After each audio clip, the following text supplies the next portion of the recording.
Prof Caron, de retour dans le sérieux. C'est sérieux ce qui se passe. Trump veut nous envahir, Il faut annuler les voyages d'étudiants. T'as vu ça, hein, Jean-François?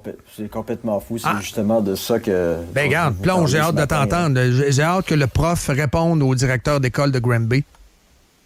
Ben écoutez, moi, j'enseigne la philo politique ici à mon université. Puis cette semaine, ça donnait que j'enseignais Aristote. Puis en l'enseignant cette semaine, tout ce qui se passait au Québec, là, je pouvais pas m'empêcher de faire des parallèles.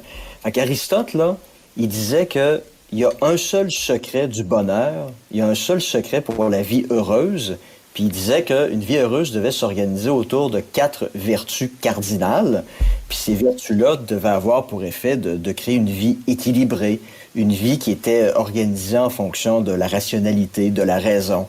Puis il dit, donc, une vie qui n'est pas organisée en fonction de ça, ben c'est une vie qui est remplie de traumatismes, d'excès, de dérives.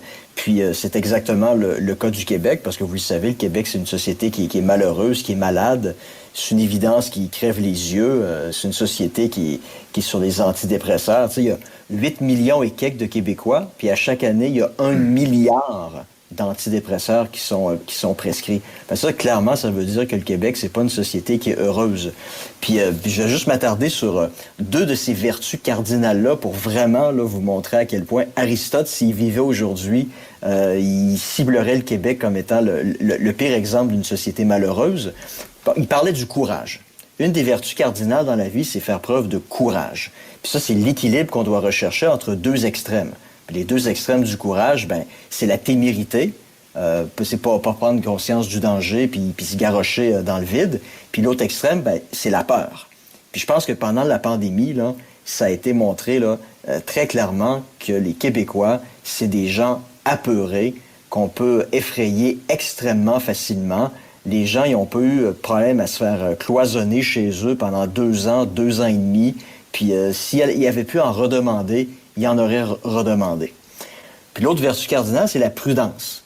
L'idée de prudence, c'est d'être capable de penser rationnellement, affronter rationnellement une situation, comprendre la situation, peser les pour et les contre dans le but d'agir de la manière qui est la plus optimale. Puis l'extrême de ça, ben, c'est refuser de comprendre, puis simplement d'accepter des réponses faciles, puis de jeter le blâme sur les autres. Ça, là, c'est vraiment ce qui s'est passé là, depuis 10 jours avec les menaces là, des sanctions, pas des sanctions, des tarifs par l'administration Trump. Au lieu de faire preuve de la compréhension, d'observer la situation rationnellement puis de se poser la question pourquoi est-ce que l'économie canadienne risque de s'effondrer en l'espace de quelques jours, voire de quelques semaines, si Trump met en application ses tarifs?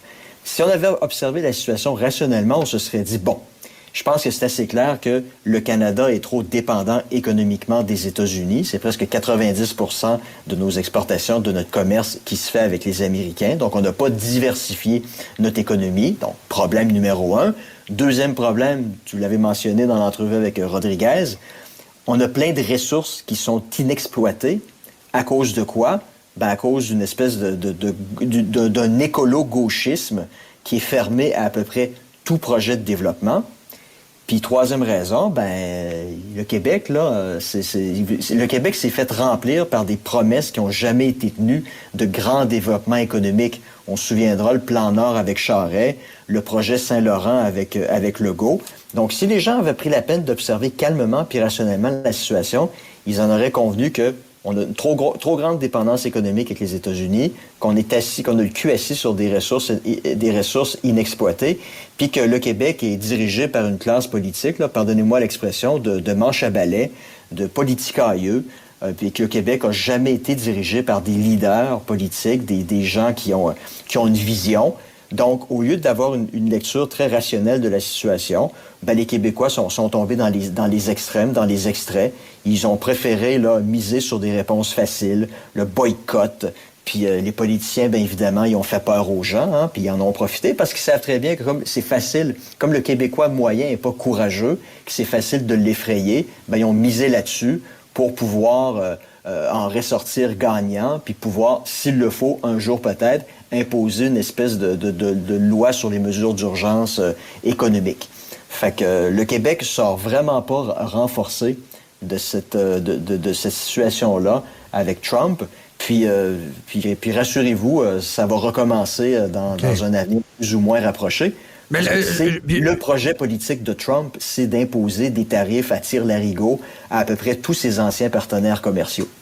Mais je veux que tu te castes sur et que tu analyses l'entrevue que j'ai faite avec le directeur. Ça le parle, ça. Le directeur t'a parlé des vertus d'Aristote. Dans ses vertus, il y a la sagesse. Un directeur d'école doit incarner la sagesse, c'est-à-dire le calme, le flegme, l'intelligence, ça c'est les vertus d'Aristote aussi. Et d'expliquer que Trump, c'est pas New York. Trump va partir, New York va être là. Dobia, il était détesté. Oui, mais il allait à New York pareil, les étudiants du Québec. Je veux que tu expliques comment tu te ressentais, comment tu ressentais ça là, de loin, toute cette situation-là, de cette école-là, qui a annulé. Hey, faut le faire. Il a fait une vidéo. Il voulait pas se faire challenger. A tapé une vidéo sur son téléphone. Il l'a envoyé au kid. On annule. Ça parle, là. Ça, il y a de la couillardise là-dedans, là. Ben ça, les leaders devraient donner l'exemple. C'est eux qui devraient dire, écoutez, voici la situation, voici ce qu'il en est, voici les options qui s'offrent à nous, puis on va devoir collectivement réfléchir à la situation. Donc, le directeur d'école, qui est un individu en position d'autorité, aurait dû dire, bon, écoutez, les enfants, il se passe quelque chose en ce moment aux États-Unis, puis il aurait pu prendre la peine, ou les professeurs auraient pu prendre la peine d'expliquer ce qui se passait, pourquoi ça se passe comme ça, et que malgré tout, ben écoutez, faut pas confondre président des États-Unis avec l'ensemble du peuple américain. Oui. Avec une ville touristique. Oui, puis les États-Unis, c'est notre plus grand partenaire commercial en matière de défense de notre histoire. Depuis les 200 dernières années, c'est essentiellement, on fait partie essentiellement du même peuple, là. Il aurait pu prendre la peine d'expliquer ça, puis écoutez, les enfants, partez pas en peur. Ça, c'est des histoires de peur de grandes personnes qui comprennent pas la situation, mais on est dans un milieu académique, éducatif. Oui. Puis nous, on va prendre la peine d'expliquer la situation calmement pour que vous la compreniez, puis que ça vous serve dans votre éducation, puis qu'un jour, peut-être, lorsque vous serez adulte, ben vous pourrez analyser une situation qui pourrait se reproduire de manière similaire avec la même sagesse. Mais non, c'est des adultes qui projettent leur peur, puis leur irrationalité, puis leur position extrême sur leurs enfants, comme ça a été le cas aussi pendant la pandémie.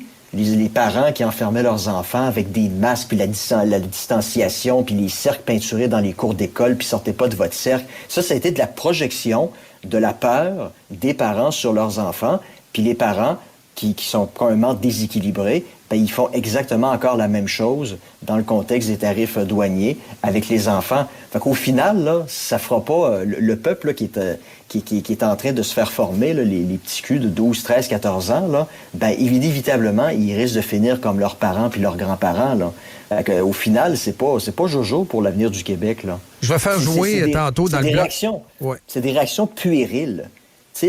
La peur puis l'irrationalité, là, c'est des gens qui n'ont pas l'intelligence encore parfaitement formée, qui manquent de sagesse.